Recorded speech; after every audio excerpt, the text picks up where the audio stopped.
So I did something a few minutes ago that I haven't done in a very, very, very long time. You reflected and decided that I am the better part of this relationship. Oh, well, just yes. kidding. No, this is the truth, but I do that all the time. Just kidding. I took a nap. And I know you know this because you were present. I was there. But I haven't had a nap in the longest time. It was just a quick 30-minute little nap. When was the last time I had a nap? Last week. What day? Sunday? During the day? Yeah. That shows how long it's been, Wow. because you can hardly remember. Needless to say, I don't take naps very often. You don't take naps very I really don't. We don't. Thanks for ruining that for me. The specialness. I'm just trying to be real. You just ruined the specialness of the nap I just had. I'm just trying to be 100%. 110%. Thank you. Just being real with you. Thank you. I appreciate your realosity. I saw For the Love of Ray J, and I learned from that show the importance of keeping it 100. And being here for the right reasons, right? And being here for the right reasons. Or is that Rock of Love? It's no, all those shows. They're all everyone. It's important for every reality show to be here. Right now, I'm here for the right reasons. Well, I am too. I don't know about you. I'm here for the right reasons. I'm here for the right reasons. Happy Thanksgiving, by the way. Thank you. Well, can I just say thank you for letting me take a nap, first off? You're giving thanks? I'm giving thanks. This is an appropriate day to do that. What a busy, fun, glorious day. It has been very busy and fun and glorious. It has. What are you thankful for? We'll just go there. We'll just go there real quick. What am I thankful for? Yeah. Oh, gosh. My husband, who is so awesome. Thanks. That's nice. You're welcome. Thanks. You're welcome. Cool. I sound like that when I talk about how thankful I am. You do. For you. What are you thankful for? No, but I am thankful for you. Oh, stop it. I'm thankful for Stop you. it. I appreciate you very, very much. Stop it. No, yeah, I feel like we have a lot to be thankful for this year. It's been an incredible year, actually. It's been an incredible, from where we were at this time last year, so many good things have been happening for us. Right. And I'm actually kind of amazed about how far we've come in the past year. So, yeah, I'm thankful for you. I'm thankful for Johnny. I'm thankful for our families because they're all very supportive. Right. I'm thankful for YouTube because, it's challenging sometimes, but I'm telling you, I wouldn't have near the amount of joy in my life without it. It's crazy. It's crazy to say, but it is very true because it keeps us busy. It introduces us to a world of friends that we didn't have before. Yeah. And I was thinking about what I'm thankful for earlier, and my mind went to YouTube. You, of course. Okay. Big silly. But I'm particularly, and I'm going to name drop 2 names. Oh, don't you dare. I'm particularly grateful for many people, but Easy E from E-Pottle and Mr. Arturo Trejo. Yeah, they've been great. They've been incredible friends to us and extremely supportive, and they didn't have to be. And so I guess I'd throw that out there, that I'm grateful for those 2 fellows. Me too. And their families, because their families are great too. Definitely. I was talking to my mom the other day. Oh, that's nice. So I was thinking... and she was asking me... Let me go back. In our schedule right now, it gets really busy. It does. You go straight from one job to the next job. Right. And I'm busy with Johnny and then editing in the evenings. And sometimes we don't have a chance to breathe. Well, yeah, I'm sorry, my words are all jumbled up right now. Too much turkey, I suppose. But what I'm trying to say is, without YouTube, and doing these videos, there would be days that would go by without us spending any time together. Potentially, yeah. Easily. Sure. Because, like, we schedule in this time. I mean, not for other planets so much. We just try to, whatever time we're spending together, we record. Right. And, we have to go out and run errands and stuff. But, like, we get to do fun things in our time together.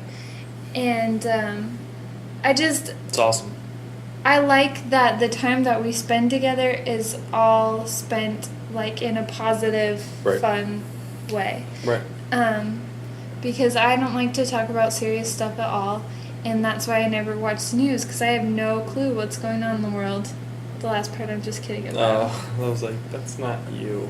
Yeah, no, it's a very, very positive and good thing. And I guess, I'm also grateful for the silly folks who watch us and get into it and stuff. Silly folks. Yeah, they're silly folks. And it's funny because I've had to explain, and our viewers have a difficult task, and this is the task. People have asked me, one of the 3 people in Our Little Planet, what the channel's about. I heard you do YouTube videos. What are your videos about? And you do them every day? Yeah. And it's like, well, it's hard to describe it cool. And your cousin was there. No, it wasn't that. I'm thinking of something else. Carrie Judd and Josh from Fires in France were there at one time. And there were 2 people there that had never heard of our videos. And Carrie and Josh are fans. I mean, they really enjoy the videos. Right. So they're talking about the videos, and then these 2 other people say, well, what's up with your YouTube videos? What are these videos about? What do you do? And I was like, well, it's my wife and I in the front seats of the car, and then my baby's in the back, and we just talk. Well, who writes the script? No, we just talk. And I'm trying to explain it, and it sounds like the most awful, boring thing ever. Well, do people watch you? And Carrie and Josh are like, oh yeah, totally, man. They've got a strong audience, all this stuff. And so our viewers don't have a very easy task in trying to tell their friends about our videos. Yeah. It's like I like Arturo Trejo. And it's easy to kind of explain. They're hilarious sketches. That's all you need to say. Right. Like comedy at its finest, and this guy is just a genius, and he does these videos each week.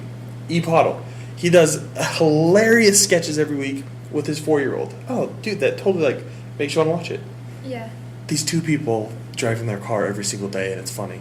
That sounds like the most idiotic channel ever. So what I'm saying is our viewers have a difficult task in talking about our channel to their friends and coworkers, because when you explain it, it doesn't make a whole lot of sense. Yeah. So it's awesome. It's fun, and it's just funny to think about the premise of the channel, because no one in their right mind would think, oh, let's do this. And I guess that's the beauty of how we got started, because it just kind of happened on accident. And I'm not in my right mind. You're That's not. why. She's crazy. Someone help me, rescue me. No, don't. He's being held hostage. There's no escape. There's no escape. I am excited for next year. I don't know if I've ever really been so excited for a year. I was really excited about 2000. I was so excited because everything was going to turn into, robots and, sci-fi. You know and that the didn't happen, computers right? were going to crash. In 1999, I was freaking stoked about 2000. Do you remember the Y2K thing? Yeah, my dad is a network engineer, so he had to go in and, be there. Did anything happen? No. To anyone? No. Companies made millions off selling these Y2K kits. Yeah, and little stuffed animals, the Y2K bug, and hats, and party favors, Christmas trees, party lights. It's crazy. Candles, Santa hats, Kazoos. My neighbor, on the night of Y2K, when it turned to Y2K, right? Midnight, New Year's, right? Yeah. He went to our other neighbor's house, shut off the power, and started pounding on the electrical box. Really? Are you serious? Freaked them out. Hilarious. Not a joke you want to play on people, but it was funny. Did your dad actually do that? Left all you guys in the house? No way. No way. The same neighbor. So there was a headstone, right? Uh-huh. I'm just going to tell this quick story. I don't think you've heard this. when they're making a headstone for a cemetery, Go on. and it's granite, if they misspell your name, that piece of granite's a waste. They can't go ahead and erase it and start over. Okay? His friend worked at a funeral plot and was telling him, oh, I got this misspelling yesterday and I have to throw this piece of marble away. He said, let me have it. So, of course, he gave it to him. He put, in the front yard, in the planter of my other neighbor's house, he put this headstone in the mix of all the flowers and stuff, kind of buried it a little bit so that they could see it a little bit. And one day, like 2 or 3 weeks later, they're walking their dogs in the front yard, and they look, they're like, oh my gosh, I think I see a headstone being uncovered. And so they brushed it aside and like moved the dirt away. Freaked them out. Really? They called the police. Was this, I'm just like curious just to get this out of the way. Your 2 neighbors, was one Dennis and the other one Mr. Wilson? No. Was Dennis always playing tricks on your neighbor, Mr. Wilson? Though Dennis wasn't named menace. Dennis, but he was a man in his 40s or 50s. Mr. Wilson was a couple with 5 kids, and they weren't people that really liked jokes being played on them. They didn't find any of this funny. But they called the police when they saw this headstone. And police came out, and then when the other neighbors saw the police, they're like, oh crap, I think I know what this is about. So they told and explained what was going on. But that was freaky. Can you imagine seeing a headstone in your front yard? I'd be celebrating. In Las Vegas? It's No. like CSI. Like, what's going on? Well, do you remember in the backyard of our old house, Oh, this is crazy. we found, like, bones? Every time it would rain, Like a new bone. we would see bones come up out of the dirt. We didn't have any grass in the backyard. It was just dirt. And it was It was really lovely. It was almost a half acre, wasn't it? Yeah. And so we'd see bones come up. But every time it rained, there was this stench. Oh my gosh, we couldn't Of, be like, in our bedroom. It was rotting. Like it was like moldy, mildew, it was, rot. It was just disgusting. It was absolutely horrendous. So after a year of it raining and us wanting to vomit every time, and seeing all these bones, we thought, you know what, this might be something sketchy. And we heard stories about the guy that lived there before us, and we thought, you know what, we should probably tell the police. So we kept all the bones. And I called a buddy of mine who's in Metro, and he had one of his buddies come over with a cadaver dog. And I showed the bones to the officer, and he was a little concerned, but he said some of them looked like they were cut with a machine, so like at a butcher or something. But still, he walked the dog all around, and the dog made a few signs of, smelling something bad. And then it was weird, the officer had this long metal stick, and he would stick it into the ground around where we smelt things, and he'd sniff it. And he said, human decomposition smells a lot sweeter than this. And he'd just keep doing it. That's freaky. And they decided that... It was probably a dog. Probably a dog or two. And so I told my neighbors, and they said, well, this guy did have a few dogs. Right. And they went missing. Well, we found them. Yeah. And we were going to, dig it all up, but we ended up moving out of the house and stuff.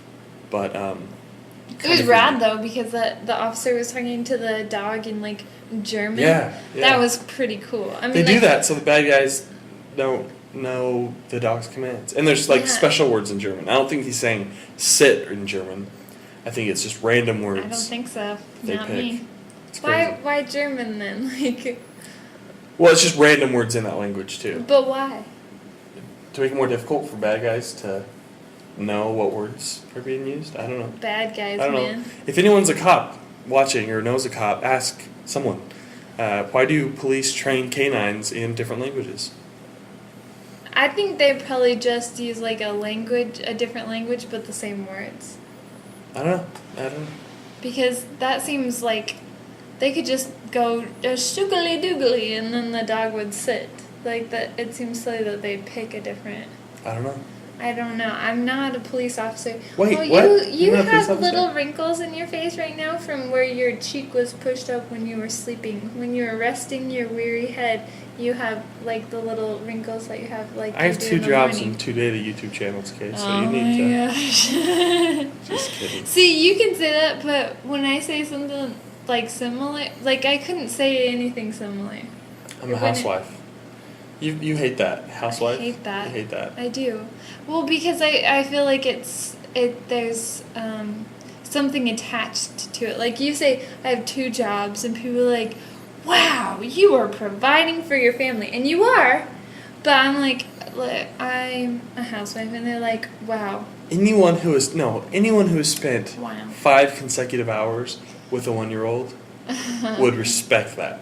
Okay, but at this point, it's more than just that, because I'm with Johnny all day, and then and by myself for the most part because you're working, and then at night I'll edit the video. So it's like I've got a full day, Right. and I'm sorry for having 2 jobs. Then I'm sorry. Sorry for wanting to provide for you. This guy, man, Just I'm telling you, can't catch a break. No, yeah, I know you've always hated the housewife thing, but I don't. And if you don't like it, I'm a Cassie. I'm a Cassie. You say, who's that? Oh, she's my Cassie. No, I say, oh, that's my housewife. Oh, that's not nice. I've never said that. But people like in this day and age, it's like, what's your name and what do you do?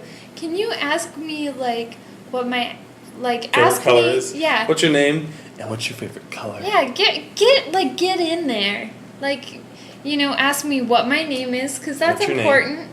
And then ask me. What's your favorite Harry Potter character? Right. What's your favorite magical spell? Something that really lets you get to know me. Like, what was your favorite Lord of the Rings movie? Ooh, nice. The Two Towers. Okay. I mean, cool. Is that the one where they were like traveling to Mordor?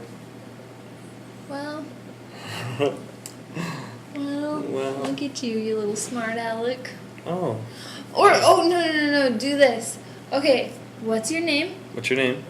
And then ask what their favorite Christmas decoration is. Because based on their reaction... Why not be the ornament? Yeah, great. Is that a good answer? Yeah, that's a great answer. Because some people might be like, why are you asking me that? Why would you ask me It's that? because I have the Christmas spirit constantly. So you get to know a little bit about me. I get to know a little bit about you. Right. And we just come together and understand each other. And we don't know about jobs because that doesn't speak to my true self. Unless your job my was true like self is to be a serial killer. that kind of I guess. Like, well, but you don't say that. Oh, what do you do? I'm a serial killer. cold cereal or warm cereal? Right. I like hot cereal. I prefer oatmeal. Mm. I don't prefer oatmeal, but I like that's Right. just. That'd be a thing. I know we've talked about this before, but I think it's so funny how people give deeper meaning to Christmas symbolism. Yes, and we have talked about this, but our views on this offend many. Do they? Yeah, because some people tie so much symbolism to the green color in the Christmas tree and the cane shape of the candy cane that it's almost like a religious thing to them. Oh, okay. But to you and I, the religious side is there and it's important, but the fact that stockings are red is just because the stockings are red, not because there's a deeper religious meaning. Right. I don't know. My 2 cents. I will put in my 6 cents and tell you that I see dead people. Oh, wow. Okay. 6 cents? That's 6 from a movie. cents. When I first saw that in the theater, my eyes were closed most of the time. Can I tell you, I saw that movie sleeping over at a friend's house. Wow, that's terrible. I know. And I'm telling you, I did not sleep at all that night. And we were in our sleeping bags in the family So you room. saw that movie not sleeping at a friend's house. Yeah, just like being wide awake and terrified. That's scary. I had to go to the bathroom all night because they fed me root beer, and everyone knows. Root beer has crazy effects on this lady right here. I have to pee party. so bad every time I drink root beer. Anyways, they fed me root beer and pizza, made me watch The Sixth Sense, and then said goodnight. They force fed you root beer? Yeah, you couldn't say water, they please? tortured me. Wow. That is torture. Root beer boarding? It's like waterboarding Yeah. but with root beer? That'd be painful. It was, oh my gosh, that was the longest night of my life. I cannot watch that. If I see the cover of that movie, tears well up in my eyes because it was so dramatic. But The Grudge also, like, oh my gosh. I haven't seen the full thing. Oh, it scared me. It scared me. I know everyone's going to be like, oh, that wasn't really scary. But I'm telling you, I saw that with my friend Kim. It was a Tuesday. We paid 50 cents to see the movie. So every movie's worth seeing for 50 cents. Not Almost. That one. It terrified me. We were both so scared. Our moms let us have a sleepover so that we wouldn't have to be alone. Because I told my mom, listen, I'm either sleeping on the floor like a puppy next to your bed, or we're going to have a sleepover so that we can get out our machetes and chop the ghosts that try to, the little baby kids that try to meow at you and they're ghosts. And then you're like, I ain't afraid of no ghosts. Oh, and then I'd bring out the Ghostbusters. That movie just it scared me a lot, all of them. It's when they involve kids. Yeah, that's freaky, man. That's freaky. Yeah. That's freaky. I didn't mean to silence you when you were talking about holiday symbolism. I kind of think you thought I was trying to silence you. I wasn't trying to. I don't think you ever try to silence me. You can't silence oh, this. Trust me, I know that. You try to put but the mute button. There's no mute. There's no mute. It when only gets louder. When we talked about that on Our Little Planet last year, some people were like, you hate hope and faith and charity. No, I don't hate, I love. I know. I've got all the love in my heart, in my eyes. You see it? I keep it right in there so I can shoot love darts at people. Love darts, okay. From my eyeballs. Well, it's funny because I think it's nice. I mean, it's nice to think of how things are, and the Christmas tree points up. Well, that's just because trees are shaped that way. But they say Christmas trees point up because they're pointing to the Star of Bethlehem. Yeah. That's nice. It's a nice thing, but I think just it's think nice that people can be that creative. Right. Okay, tie it all in, but it doesn't. I just don't think it needs to be. I have an Idaho Santa Claus ornament, and there is no deeper meaning behind it. It's just like an Idaho Santa Claus ornament. Well, and that doesn't need to take away from the religious aspect of Christmas, because for me and you and a lot of people, Christmas has a deep religious meaning. We also do the Santa Claus thing and all that stuff, but I think when you take when you create symbolism and things that don't need symbolism, it could take away from the religious aspect of it and confuse little kids.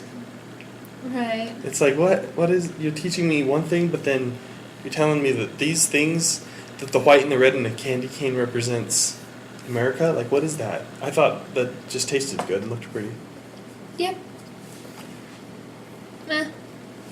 To each their own. I just think the important things for everyone to remember around this time, and around every time really, but this is just a nice time that we get to focus on it, is just, helping out your fellow man and woman and child, just being there for your family, being there for your friends, being there for strangers even, just really trying to take the focus outside of yourself, outside of your own life, right. and look into other people's lives and do what you can to help and make people's lives brighter, because that's what it's all about this time of year, and it'd be nice if we could bring it to the rest of the year. Just try to focus on others, and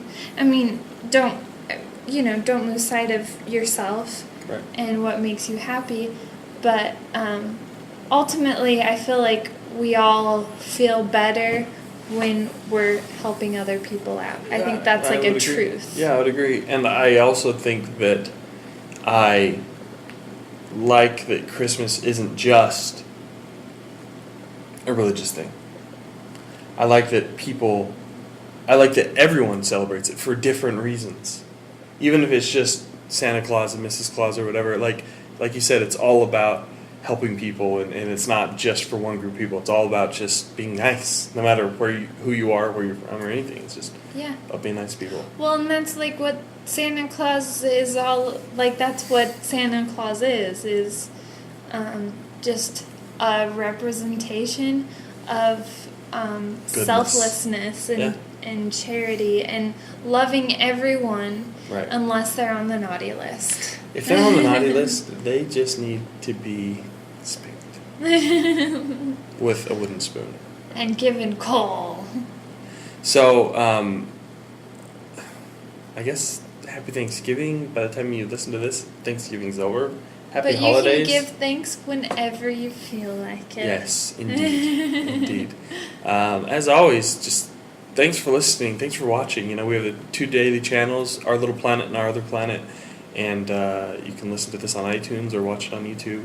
And from the bottom of our hearts, thank you so much for giving us the time and listening to us and watching us. Thank you. Happy Thanksgiving.